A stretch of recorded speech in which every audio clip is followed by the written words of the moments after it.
Now, Leslye Headland, who was, of course, the showrunner for The Acolyte and who really hasn't been heard from in the past year or so since that show was canceled shortly after it finished airing, well, she recently did an interview with The Wrap, and as I sometimes do, I'm just going to read the questions and her responses to them and discuss what she had to say.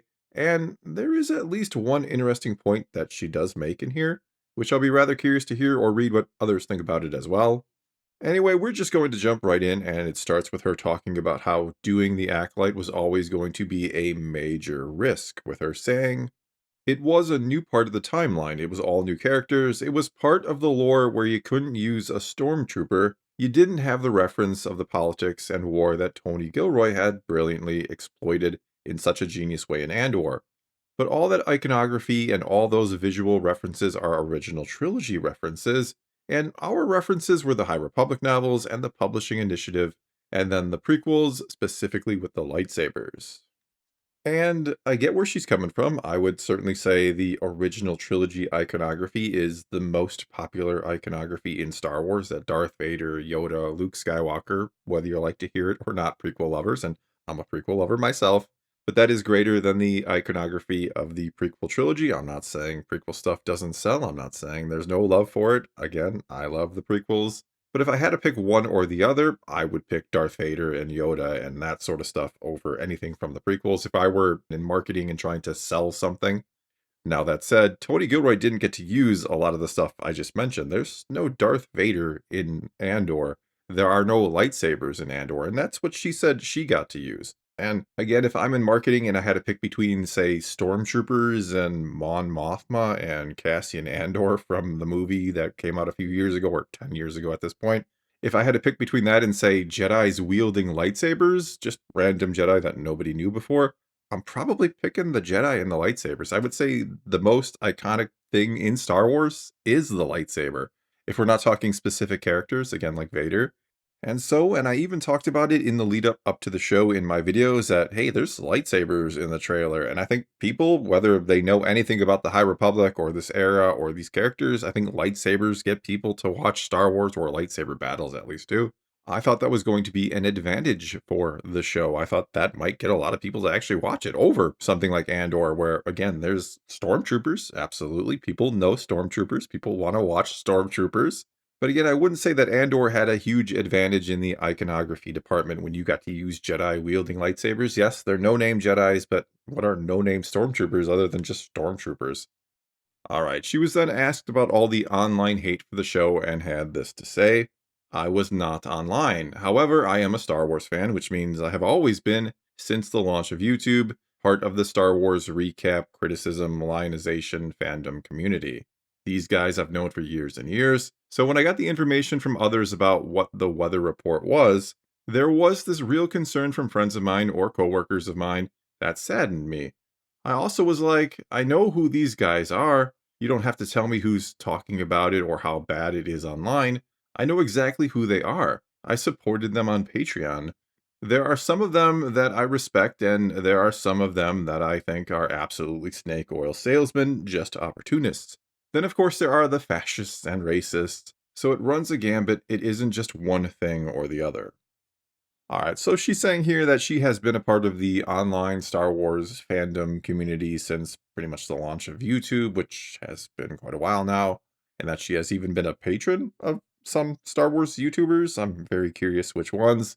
And she's also saying that since her show came out, she hasn't been paying attention to any of that, which I kind of find hard to believe. I can only speak from my own personal experience, but anytime I put something out there, a video, and no, it's not on the same level as putting out a Star Wars series on Disney Plus. I'm not comparing myself directly.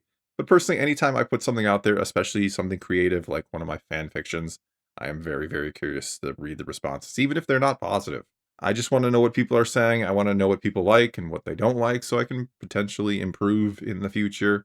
She could be completely different, but I kind of call BS on her not keeping up with what people were saying and just completely assuming she's being honest that yes, she has been a part of the Star Wars online fandom, and I have no reason to not believe her. But I find it very hard to believe that you put out a series and then you just stop paying attention to what others are saying and you only hear it secondhand. Anyway, in relation to all that, she went on to say, it made me start to think rather than these fans are toxic or this thing is being mean to me, It made me think more that the content being made about Star Wars will ultimately be more culturally impactful than actual Star Wars. And I do think this is an interesting point because I do think there are a lot of fans out there. And if you're a big fan of something, you want to talk about it, you want to be part of a community. I'm not saying there's anything wrong with this or it's bad, but I certainly think there are a lot of people who probably watch more, say, YouTube content about Star Wars than they watch Star Wars. Now, it's not that hard to do considering we don't always get new Star Wars. There's maybe one show a year. We haven't had a movie in years, but it is still interesting to think about the fact that you're watching more about Star Wars than you are actually watching Star Wars. And as she suggests, and I'd love to hear your thoughts in the comments on this one, but that you might actually be more impacted. There might be a bigger impact on culture by the YouTubers, and I'm not trying to talk myself up. I'm not even one of the big YouTubers, but there might be more of an impact on the culture talking about Star Wars than actual Star Wars these days. That's rather curious, and I don't think I can disagree with her, actually. Either way, she was then asked about the cancellation of the show, and she had this to say: I think I was surprised at the swiftness of it and at the publicness of it. I was surprised by how it was handled, but once I was getting particular phone calls about the reaction and the criticism and the viewership, I felt like, okay, the writing's on the wall for sure.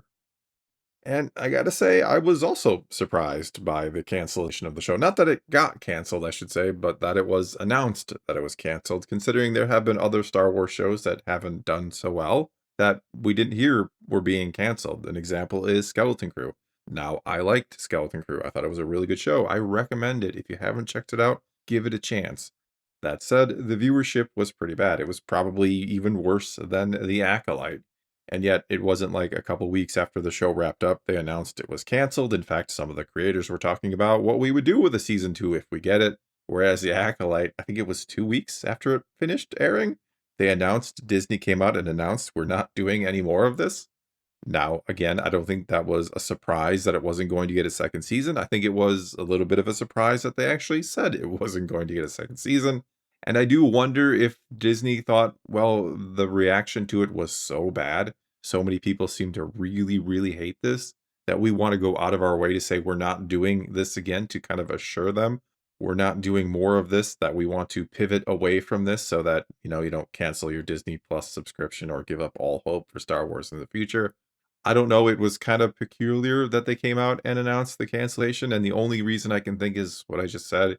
They wanted the fans to know we're not going any further with this, that we're kind of sorry we made it in the first place. That might sound harsh to Leslye Headland if she's watching YouTube in my video, which I don't think she is. But that might sound harsh, but to be completely honest, the show just wasn't very good. I know some people like it. I know there was a campaign to try and save it and try to get a season two, but it just wasn't very well written. There were a lot of problems with it. I've even discussed before how I didn't appreciate, and maybe you do, but I didn't appreciate that they sort of make the Sith sympathetic or our dark side characters rather sympathetic and try to make the Jedi out to be the bad guys. And yes, you can do stories where Jedi are not the good guys or they do shady things or even fall to the dark side. As I said before, I love the prequels, and that's all about the Jedi making some mistakes and one falling to the dark side. But in those movies, it wasn't George Lucas trying to say the Jedi are bad and the Sith are good, anything but. He was trying to show just how manipulative and dangerous the Sith are, and if the Jedi slip up a little bit, they take advantage. Whereas the Acolyte is like, feel bad for these Sith characters because the Jedi are such douchebags, and I really just did not appreciate that. Anyway, I think that's going to be all I got for you this time. It is now your turn to take to the comments below and tell me what you think about anything or everything she had to say. What do you think about that cultural impact statement she made? Do you agree with it? Do you think that there's more cultural relevance from people talking about Star Wars than Star Wars itself? Whatever the case may be, though, leave your comments below. Let's talk some Star Wars. And until next time, thanks for watching.